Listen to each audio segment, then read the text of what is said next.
If you have your ovaries removed, you can't have children, right? I don't need you anymore, so can you divorce me? The paper Matt thrust in front of me was a divorce form. Wait, what are you talking about? I won't forgive you if you're joking in this situation. A few days ago, I was rushed to the hospital with sudden abdominal pain. The tests showed a possibility of ovarian cancer, and I was admitted for surgery the next day. This is no joke. I've been putting up with this until now. No, living with my in-laws and their mistreatment. I was the one who had been enduring. Yet, why am I the one being presented with a divorce form? Especially when I'm about to have surgery tomorrow. Anger, sadness, despair. My emotions were a mess, and I covered my face. Then, to add insult to injury, I heard my in-laws' voices. A useless woman who can't bear children should quietly step aside. Clinging to a younger husband at your age is disgraceful. These 3 years have been a waste for Matt. Please disappear from our sight soon. Their words tore my heart to shreds.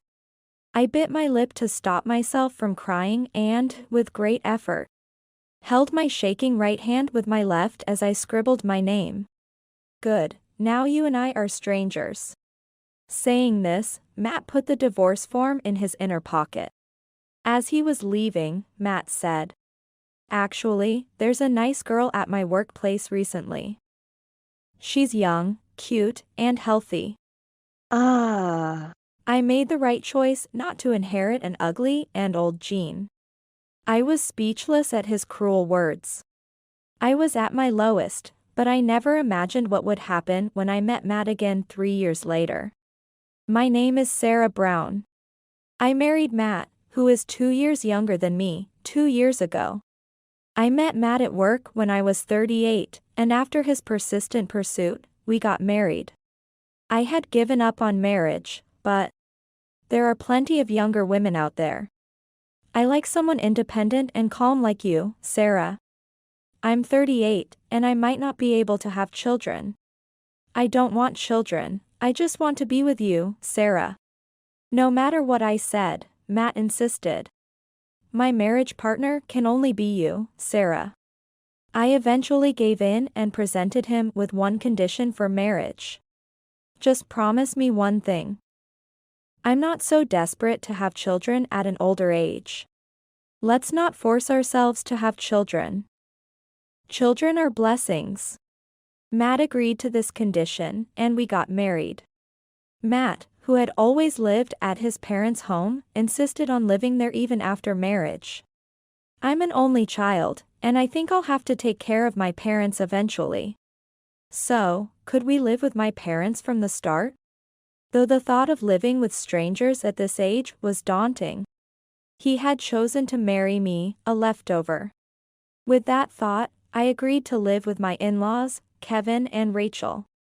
However, I soon realized this was a mistake. Sarah, I'll need you to do the shopping, cooking, dishwashing, taking out the trash, and cleaning the bath. With 4 adults living together, why was I the only one who had to do so much? I couldn't say it out loud, but I felt distrustful of them from the start. They seemed to think of me as a maid. Sarah, I'd like to eat steak today. Sarah, the entrance is getting dirty. Please clean it. Sarah, iron my shirts. What kind of life had the 3 of them been leading? My in-laws' house wasn't dirty. So someone must have been taking care of the household chores before I arrived. This realization made me even more upset. Moreover, my in-laws were overjoyed at their only son, Matt, getting married, expecting a grandchild soon. You're almost 40. It's time to give up and start infertility treatments. No, we're fine without children. What are you talking about? There's no point in getting married if you're not going to have children. My in-laws condemned me for choosing not to have children, as if it was unthinkable. Well, we're not young anymore, so we decided not to get too worked up about having children. Initially, Matt remembered our agreement and tried to convince his parents. However, they were quite persistent. No matter how much Matt persuaded them, in a few days, the "when will we have a grandchild?" questions would start again. One day, Matt came into the room, his face red with anger. My mom said that it might be my fault and told me to get checked at the hospital. "Because you're not getting pregnant." Matt's pride as a man was hurt, and he began to take it out on me. "No, it's not my fault." Matt was just upset on his own. Of course, I didn't say it out loud, but my frustration grew day by day. "I'll prove it's your fault we can't have children. Let's go to the hospital." Finally, Matt said this. However, I had no intention of undergoing fertility treatments. So I ignored what Matt said and lied about being busy at work to escape from my in-laws' house. Mom, listen to this. The only saving grace was that my parents' house was near my office. Before going home, I would stop by my parents' house to vent my frustrations and then return home. At home, my retired parents, Henry and Diane, who were enjoying their retirement, were waiting for me. How did they feel about their daughter, who had finally married in her 40s? Suddenly venting about her in-laws and husband? At first, I felt sorry for bothering my parents. But they listened to my complaints as if they were a snack to accompany their drink. "What's wrong, Sarah?" A neighbor gave us some delicious wine. "Let's drink it together." Maybe it was because my parents took it so lightly that I could complain to them. Why does everyone have this marriage equals children or mindset? Plus, pregnancy and childbirth are tough on women. Yet my husband's parents have the nerve to complain. People are just set in their ways, especially as they get older. I've been told I'm quite flexible. Henry, you've just softened with age. Maybe Matt will turn out like you. Over time, our current situation will probably become a laughing matter. This way, my parents always encouraged me. Having my parents on my side made me feel supported. And I was able to continue my married life somehow. Then, one day on my way home from work, I suddenly felt a sharp pain in my lower abdomen. What is this pain? The pain was so severe that I broke out in a cold sweat and couldn't stand. So I sat down on the sidewalk. I tried to reach for my phone to call for help. But my hands were shaking so much that I couldn't find it. Fortunately, a passerby noticed me and called an ambulance. At the hospital, after various tests, I was told there might be a possibility of ovarian cancer. "Can you contact your family immediately?" I called Matt, but it was past 7 p.m., and he should have been home by then. However, he didn't answer the phone no matter how many times I called. So, I had no choice but to call my mother. "I'll come right away." "Don't worry, Sarah." My mom encouraged me, and soon she and my dad came to the hospital. As soon as I saw my parents' faces, tears started flowing. Even after turning 40, I wasn't strong enough to face cancer alone. My mother gently stroked my back, comforting me. Together with my parents, I heard about my medical condition from the doctor. "There's a high likelihood that your right ovary has cancer. We recommend the removal of both ovaries and the uterus, but..." Does that mean I won't be able to get pregnant? Yes. Were you hoping to get pregnant, Ms. Brown? That is. I faltered. At 41, I honestly didn't desperately want children. But given how much my in-laws and Matt had been pressuring me for a child, I felt a moment's resistance to making myself unable to bear children. If I wanted to get pregnant, are there other treatments available? I asked timidly. You must think of your body first. My parents looked worried. The doctor looked at me intently and said quietly, "There are methods, but whether they are applicable to you requires further testing." My parents were probably surprised that I was concerned about pregnancy. So was I. I couldn't articulate my feelings well. But the thought of having my ovaries and uterus completely removed, having never had children, left me feeling indescribably empty. Maybe if I don't give up and try hard, Matt, Kevin, and Rachel might reconsider their view of me. That thought crossed my mind. I can't give up on pregnancy completely. Can we opt to keep one ovary? The doctor looked into my eyes and nodded. I understand how you feel, Ms. Brown. However, depending on the progress, a total removal might still be necessary. Following the discussion with the doctor, it was decided that I would undergo surgery to remove my diseased right ovary in 5 days. If the cancer is confined to the right ovary, we would observe and possibly use chemotherapy. If there's any spread, please give up on the idea of pregnancy. I nodded firmly. Thankfully, my parents quietly supported my decision and stayed by my side. My mother visited me daily in the hospital, showing concern for my low spirits. Have you heard from Matt? No. He won't answer his phone. And he hasn't responded to my emails about being hospitalized. I don't understand what's going on with Matt. My parents were silent, apparently not having realized the extent to which my relationship with my spouse had deteriorated. He must be busy. Don't worry about anything, like laundry. Henry and I have plenty of time. Oh. I'll buy your favorite pears later. My mother tried to keep the mood light to prevent me from feeling down. Their warmth was deeply felt. I have to do my best in the surgery for my parents. Just as I had this thought, Matt and my in-laws barged into my hospital room the day before the surgery. I glared at the three of them. Why are you ignoring my calls and emails? Matt responded with a nonchalant grin. Seems like you've been through a lot. Well done. Expecting an apology for not contacting me, I was speechless. How could he speak as if it were someone else's problem that his wife was undergoing surgery? My anger bubbled up, and I glared at them even more fiercely. Seeing my reaction, they whispered among themselves and then looked at me with smirks. Leave. I don't want to see your faces. Unable to hold back, I yelled at them, forgetting I was in a hospital. Then, Matt walked up to me and presented a piece of paper. If you have your ovaries removed, you can't have children, right? I don't need you anymore, so can you divorce me? The paper Matt thrust in front of me was a divorce form.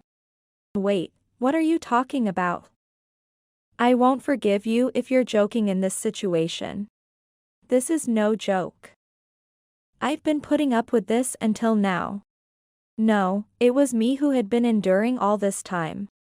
Why do I have to be the one presented with a divorce form? Especially when I am about to have surgery tomorrow? Anger, sadness, despair. My emotions are a mess, and I cover my face. Then, as if to add insult to injury, I hear my in-laws' voices.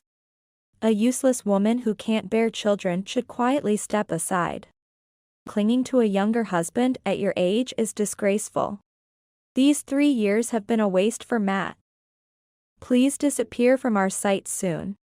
Their words tear my heart to shreds. The fact that I chose treatment to retain the possibility of pregnancy. Thinking of the 3 of them now seems foolish. What is this treatment? I'm stunned when Matt places the divorce form and a pen on the bedside table. All you have to do is sign your name, and it's done. I'll go file it, so you should at least be grateful. Saying this, Matt forces a pen into my right hand. I'm not opposed to divorcing, per se. In fact, living with my in-laws and being subjected to their sarcasm until we have a child feels unbearable. But, I endured their tyranny for these 3 years. I endured it because we were family.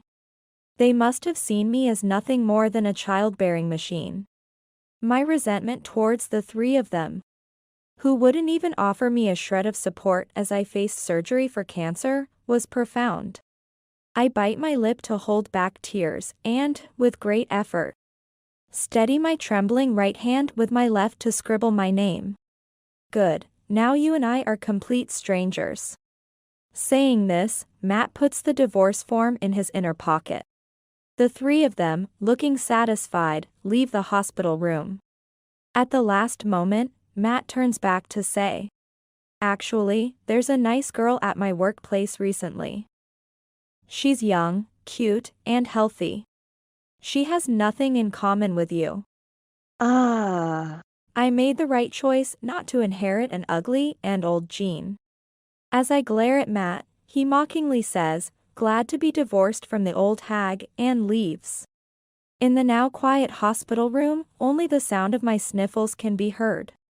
Matt and the others have pushed me, already crushed by illness and uncertainty, even deeper into despair. I bury my face in the pillow and cry loudly. After some time, I hear a knock at the door and hastily cover my face with the blanket, pretending to be asleep. "Sarah, you're asleep, huh? I've peeled some pears for you to eat later." The voice belongs to my mother, who always enters the room without knocking. She quietly comes in and places a container of pears on the table. "I'll move all your stuff to our house today. After you're discharged, maybe you can help with the laundry. Oh, and your father has started cooking. Look forward to his cooking. I'll come again tomorrow morning." My mother gently strokes my head, which was sticking out from the blanket, and then leaves the room. She seemed to know everything without me saying a word. Maybe she overheard the divorce conversation with Matt and the others outside the room. Feeling my mother's endless kindness and warmth, I cry again. After crying and feeling a bit better, I lift my face. The pears in the container are cut into bite-sized pieces for easy eating. "Mom, thank you." As I enjoy the juicy pears, images of my parents' smiling faces come to mind. I must get better soon and repay my parents. I decide to focus on my treatment with the goal of easing my parents' worries. The next day, I undergo surgery to remove my right ovary. The right ovary was indeed cancerous, but fortunately, the left ovary was normal.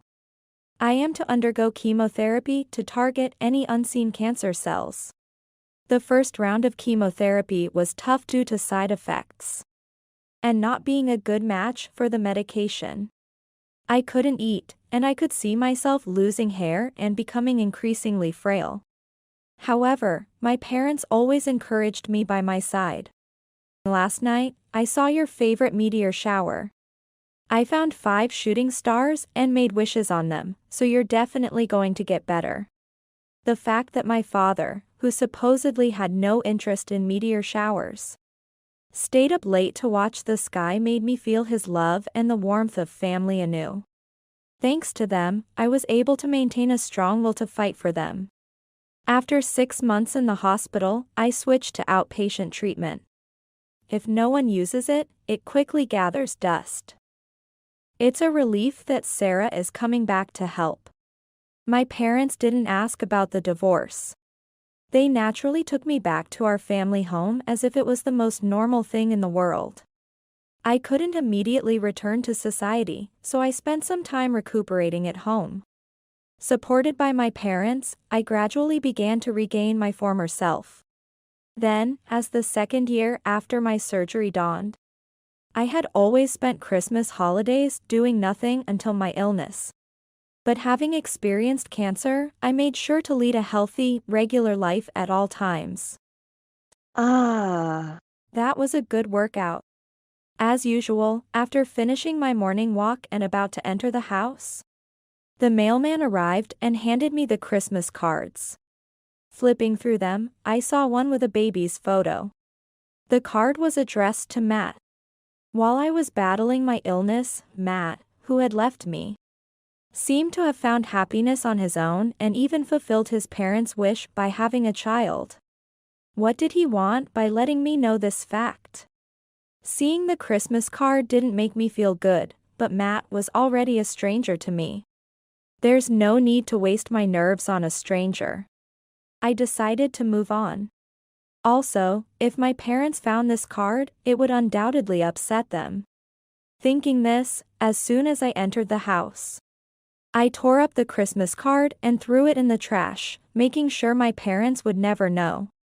After the new year, I made my return to society. Since my family home was only 2 stations away from the company, I could commute to work without overexerting myself. How was the healthy lunchbox? It was delicious, thank you as always.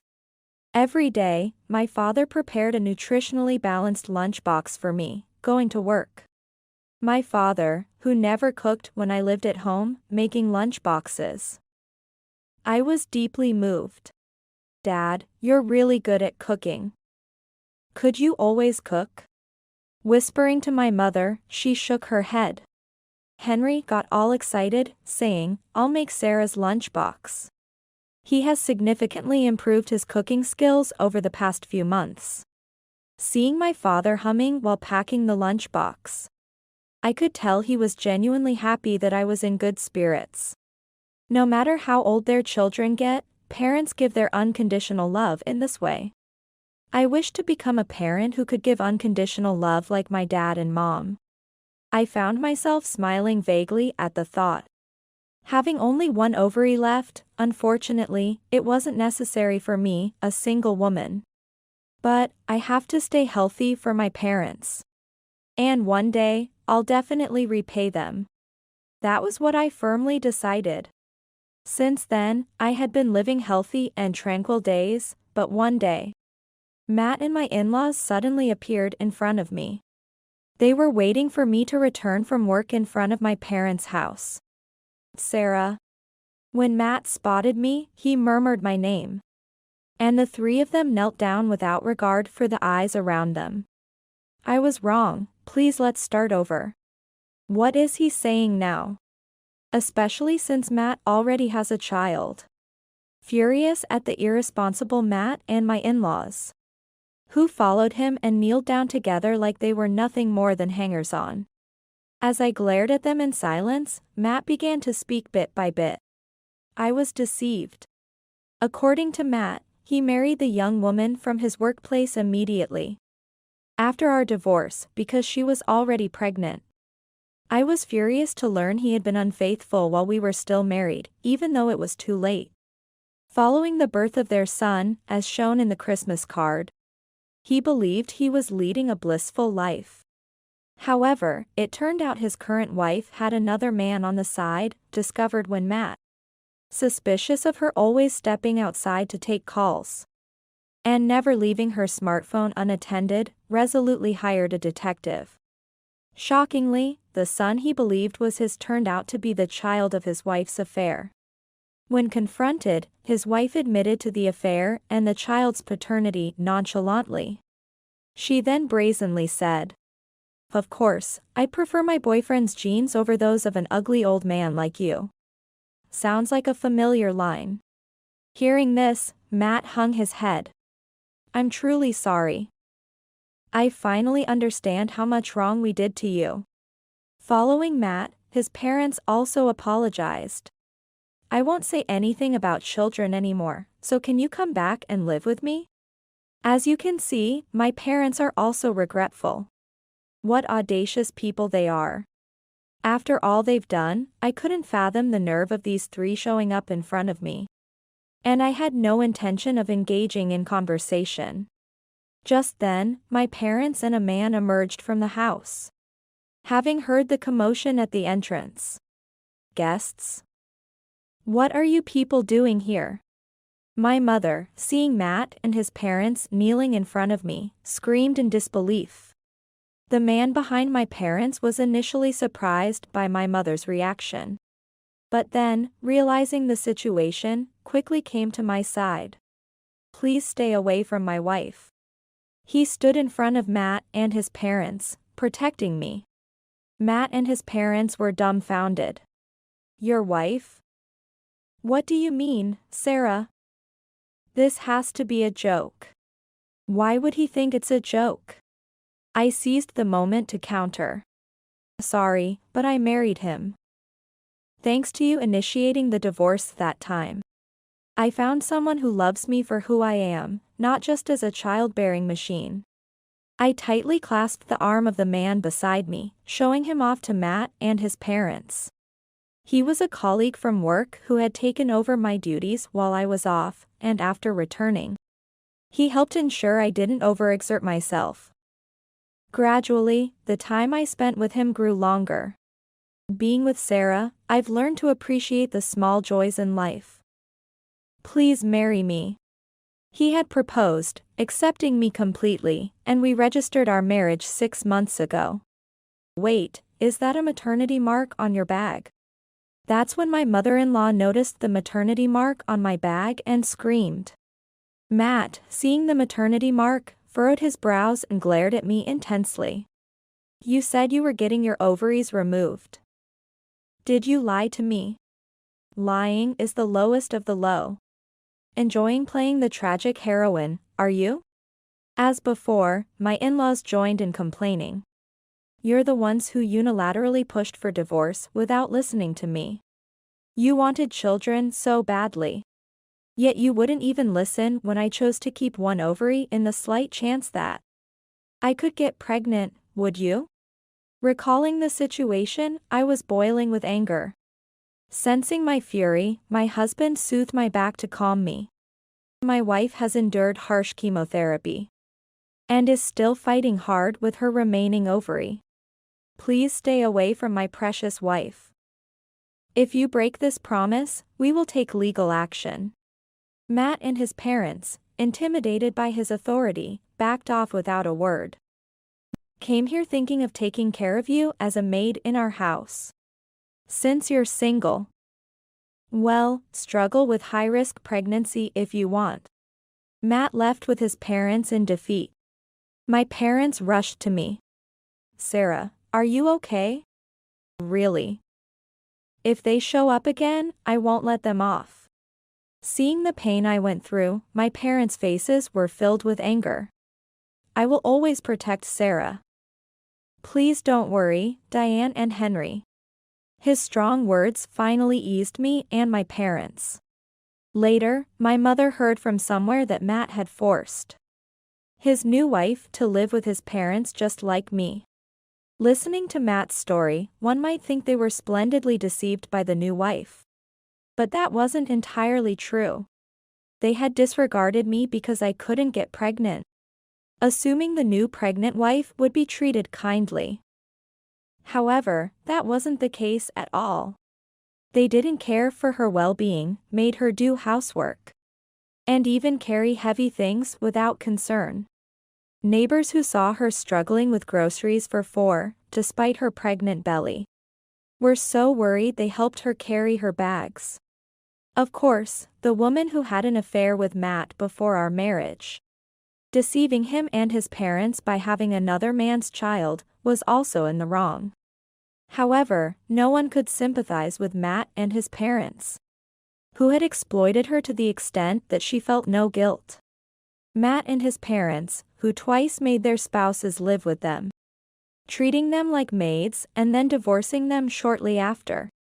Bad rumors about them spread in the neighborhood, and nobody wanted to associate with Matt's family anymore. Despite this, they seemed to be desperately searching for another bride. But as soon as Matt brought a woman home, the neighbors would quickly inform her about these rumors. Thanks to that, there were no more victims of Matt and his parents. And the 3 of them are currently living a meager existence, subjected to odd looks from the neighborhood. Was their house a mess before Sarah married into it? No, it was kept reasonably clean. I think Rachel must have been managing the household chores properly when there was no daughter-in-law. I see. My mother nodded in understanding. Recently, Rachel has been unwell, probably due to her age. It seems Matt has been taking care of Rachel while working, but with just the 2 men. They're struggling to maintain the house, which has started to deteriorate recently. They brought it upon themselves. They have no choice but to manage as the blood-related family of 3. They need to reflect deeply on how they have mistreated their marital partners in the past. Mom, I'm home. Just then, my daughter and husband returned. Emma. We've been waiting. Let's play with Grandma. Upon seeing her mother, my daughter rushed into her arms with the brightest smile. She turned 2 this year. When my daughter was born, both my husband and parents cried and thanked me. There was a time when I wondered why I chose to undergo treatment to save one ovary. And I felt truly sorry for my parents who silently supported my decision. But now, I have no regrets at all. Because I've been able to have such a wonderful family. After giving birth, our family of 3 started living in an apartment close to my parents' house. My parents would come over under various pretenses like, I made too much food. Or, I got vegetables from a friend. I've resigned myself to the fact that at this age, having another child is out of the question. But I'm grateful that my daughter doesn't feel lonely even without siblings. As my parents play with her. Grandma, you're eating with us, right? Is that okay, Sarah? Of course. Call Dad too. Thank you. There were pears in the fridge, so I'll have your dad bring them over. Warm and ordinary conversations filled the room. Despite experiencing bullying, divorce, and illness. I'm living happy days thanks to my parents and my current husband. And my daughter, who came to me when I had almost given up on being a mother to give. Unconditional love like my parents has made my life shine even brighter. Mom, this is for you. My daughter placed an acorn she had picked up at the park into my palm. Wow, thank you. I'll treasure it. I hugged my daughter tightly. Together with my family. I want to cherish these small moments of happiness and continue living a life full of love.